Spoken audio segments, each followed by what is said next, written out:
The NBA season is very long, and because of this, every single player on every single team goes through plenty of ups and downs. It's almost impossible to go an entire year without having a bit of a rough patch, or on the flip side, having a good stretch of games if you've been struggling.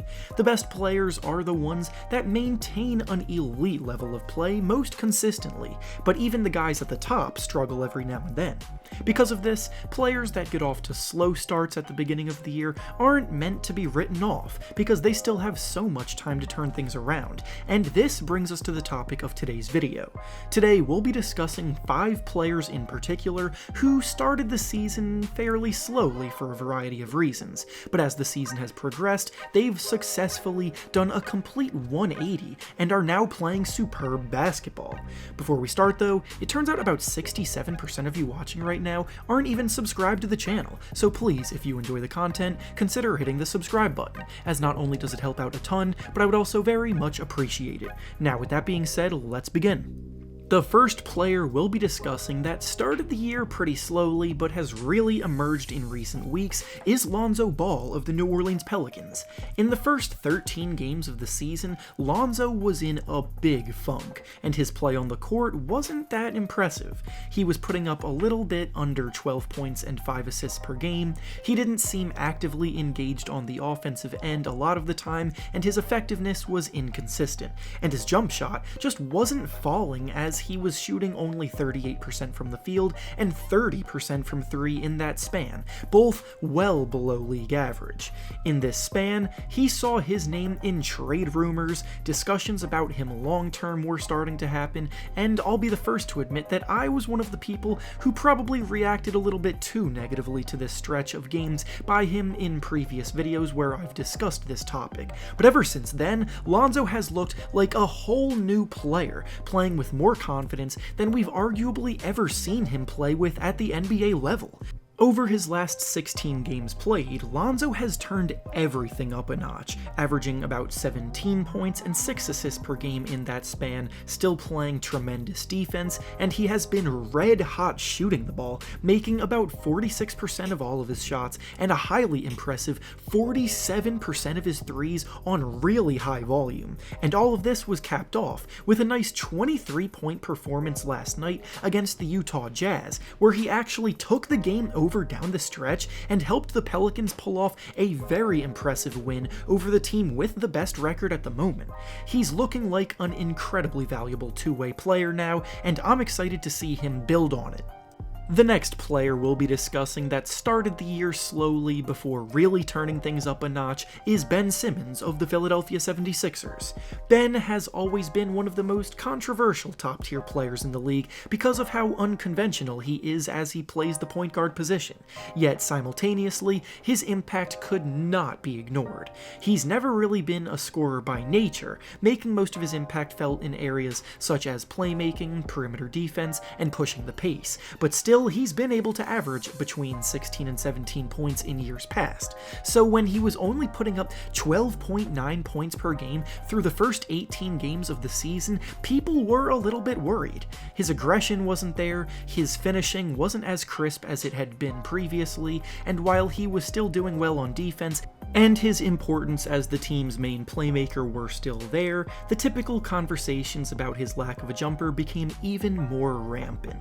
However, since that point, over the last 12 games he's played, he's looked like an entirely new beast, playing what has been, in my opinion, the best basketball of his life. In this span, he's improved virtually everything across the board, scoring about 21 points, grabbing 8 rebounds, and dishing out 7 assists per game while shooting a tremendous 63% from the field in that span. His aggression has been there, his effectiveness attacking the basket has never been better, and he even set a new career high in points in this span against Defensive Player of the Year candidate Rudy Gobert, where he scored 42 points against the Jazz.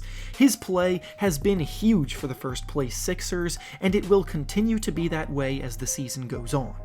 The next player we'll be discussing that got off to a slow start early on before really turning things around in a big way is Pascal Siakam of the Toronto Raptors. Siakam has been on an incredibly quick rise over the last few years, going from a solid bench player to an all-star last year, so this year many were hoping he would build upon that progress he was making and further expand his game even more. He's looked upon as the guy that the Raptors expect to be the #1 option, and for a Raptors team that has had so much success in recent years, that's a big responsibility. So when he started the year playing as poorly as he was, especially when the Raptors were also losing a lot of games in the progress early on, it became an issue. In his first 15 games of the season, Siakam was only putting up about 18 points per game, while shooting the ball 44% from the field and 25% from 3. He was becoming predictable at times, and he wasn't as effective getting to his spots. However, since then, in his last 15 games played, he's been back to looking like his fringe all-star self from a year ago, putting up about 23 points, 7 rebounds, and 5 assists per game, while shooting much better at 47% from the field and 35% from 3. As a result, the Raptors have gotten back to their winning ways, getting back into the playoff picture, and he and the team are once again trending in the right direction. The next player we'll be discussing that turned his season around this year is Kelly Oubre of the Golden State Warriors. Oubre's first impression on the Warriors was, without even exaggerating, historically bad. After proving to be a highly productive wing player on the Suns last season, he came in with high hopes, but in the first half of the year, his shot just would not fall. In the first 21 games of the season he played, he was shooting an abysmal 23% from 3 and 37% from the field, throwing up bricks on a regular basis, and Warriors fans were not happy about it at all. Oubre was brought in to try to fill the void that Klay Thompson left when he unfortunately suffered an injury, so needless to say, this was not an ideal situation. But ever since then, Oubre has started to find his groove, and not only is he shooting it better, but he's actually shooting the ball incredibly well once he broke out of his slump. Over the last 14 games, Oubre has been making 51% of his shots and 43% of his threes, and that kind of shooting has resulted in him scoring about 21 points per game over this stretch as well, doing much better filling in for that leftover Klay Thompson role that they intended. And finally, the last player we'll be discussing today who has had a big turnaround this year is Malik Monk of the Charlotte Hornets.